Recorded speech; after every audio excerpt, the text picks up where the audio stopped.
నమస్తే. ఇన్నాళ్ళు నన్ను సపోర్ట్ చేస్తూ, ఎంకరేజ్ చేస్తూ మీ ప్రేమని నాకు అందిస్తున్న ప్రతి ఒక్కరికి కృతజ్ఞతలు. అలాగే ఈ వీడియో కూడా ఖచ్చితంగా మీకు ఉపయోగపడుతుంది. లైక్, షేర్ అండ్ సబ్స్క్రైబ్ చేసి మీ సపోర్ట్‌ని నాకు అందించండి. అలాగే ఈ వీడియో పట్ల మీకున్న అభిప్రాయాన్ని కామెంట్ సెక్షన్‌లో కామెంట్ చేసి తెలియజేయండి. ఇప్పుడు వీడియోని చూద్దాం.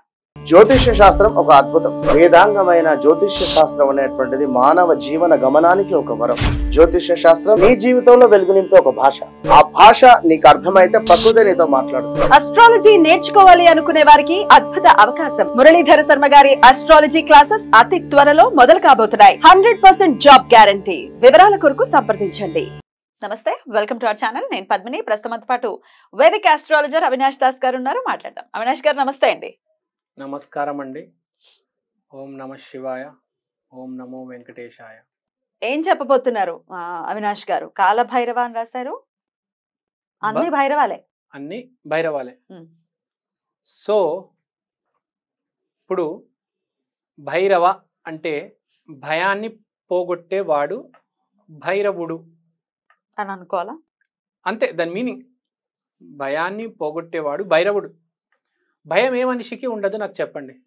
అందరికీ ఉంటుంది. అందరికీ ఉంటుంది. భైరవుడు ఏమంటాడంటే భయం ఎవరికి ఉండకూడదు. ఉండకుండా ఎట్లా ఉంటుంది? ఉండకూడదు యాక్చువల్గా. ఎందుకంటే మన రాత ఆల్రెడీ రాసేసాడు దేవుడు.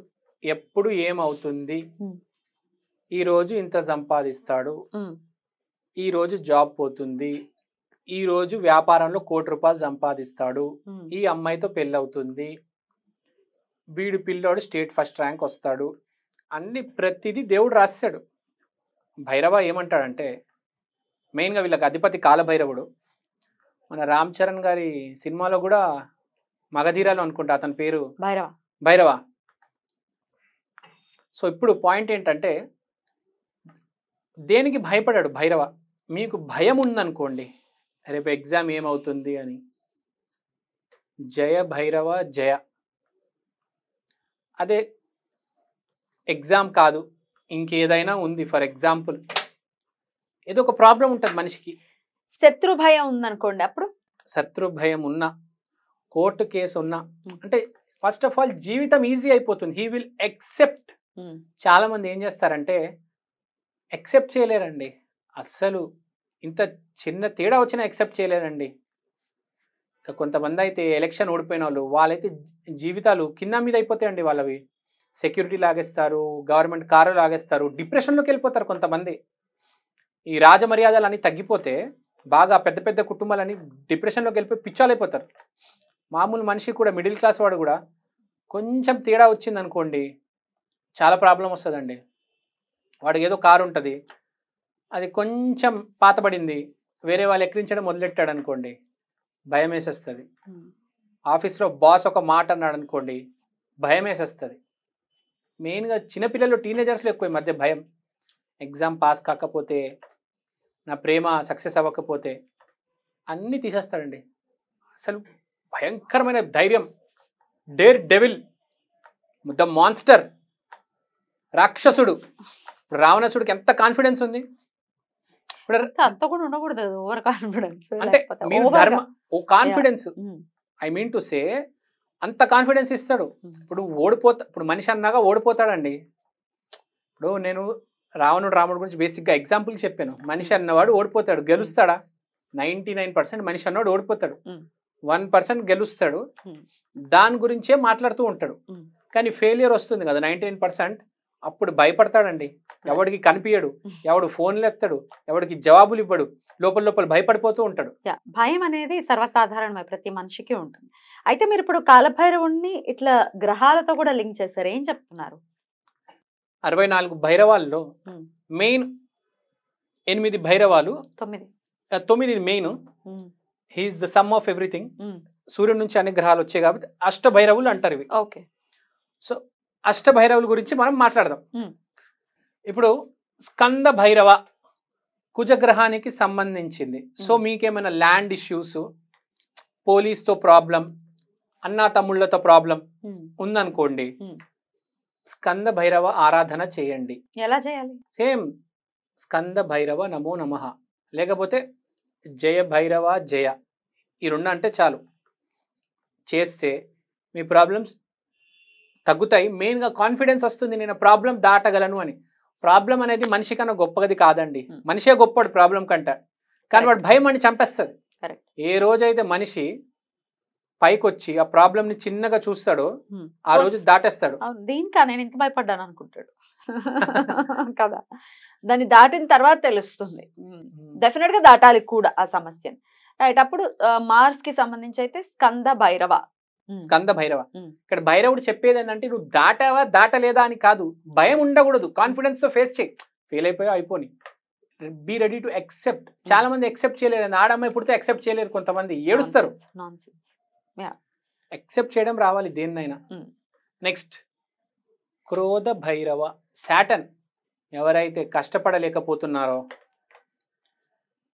ఒళ్ళు కదలడం లేదో, ఇంకా అసలు నేను కష్టపడలేనురా బాబు, నేను జిమ్కి వెళ్ళలేను, నేను యోగా చేయలేను, ఎరోబిక్స్ చేయాలని ఉంది, యోగా చేయాలని ఉంది, జిమ్ చేయాలని ఉంది, అలాంటి వాళ్ళు క్రోధ భైరవ ఆరాధన చెయ్యండి. విపరీతమైన రిజల్ట్స్ వస్తాయి, చాలా ఇమ్మీడియట్ రిజల్ట్స్ వస్తాయి. కానీ ఒకటి గుర్తుపెట్టుకోండి, ఈ ఆరాధన చేసే ముందు రుద్రాక్షరం వేసుకోవాలి కంపల్సరీ. రుద్రాక్షరం వేసుకున్న తర్వాతనే ఇవన్నీ చేయాలి. తర్వాత అసితాంగ భైరవ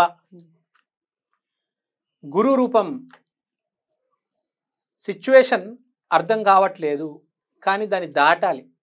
చాలా క్రిటికల్గా ఉంది, చాలా కాంప్లెక్స్గా ఉంది, జీవితం ఆగిపోయింది, ఇరుక్కొని ఉన్నది, లేకపోతే గురుదశ మొదలైంది, లాస్ మీద లాస్ వస్తుంది వ్యాపారంలో, ఏం చేయాలో అర్థం కావట్లేదు.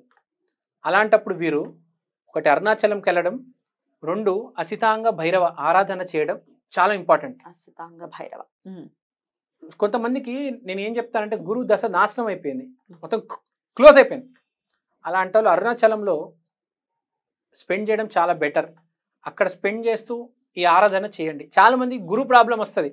ఇవాళ కలియుగంలో 99% జనాలకి గురుగ్రహం బాగాలేదు, గురుగ్రహం ఇబ్బంది పెడుతున్నాడు. కాబట్టి గురుగ్రహం స్టార్ట్ అయిన వెంటనే అరుణాచలం వెళ్ళి అసితాంగ భైరవ ఆరాధన చేయండి. మీ గురువు ఇంప్రూవ్ అయ్యేంత వరకు అక్కడే ఉండండి. ఒకవేళ మీకు ఇంప్రూవ్ అయిందని సూచన వస్తే అప్పుడు మీ ఊరికి మీరు వచ్చేయచ్చు, మీ జీవితం యథావిధిగా బతికేయచ్చు. తర్వాత ఉన్మత్త భైరవ, బుద్ధుడికి సంబంధించిన భైరవ. చదువు, కమ్యూనికేషన్, బిజినెస్, ఇన్వెన్షన్, సైంటిస్ట్స్ వీళ్ళందరూ ఉన్మత్త భైరవ ఆరాధన చేయండి. తర్వాత కపాల భైరవ, ఇది చాలా ఇంపార్టెంట్, చాలా ఫేమస్. చాలామంది ఇమోషనల్ పీపుల్ ఉంటారు, ఏడుస్తూ ఉంటారు బాగా. కొంతమంది ఊరికే చిన్న చిన్న దానికి ఏడ్చేస్తారు, చిన్న చిన్న దానికి ఇమోషనల్ అయిపోతారు, డిప్రెస్ అయిపోతుంటారు. అలాంటి వాళ్ళు కపాల భైరవ ఆరాధన చేసుకోవడం సూపర్. తర్వాత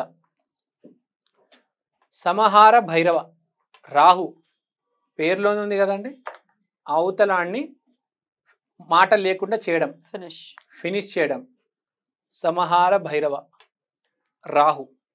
తర్వాత భీషణ భైరవ కేతు. ఏంటిది?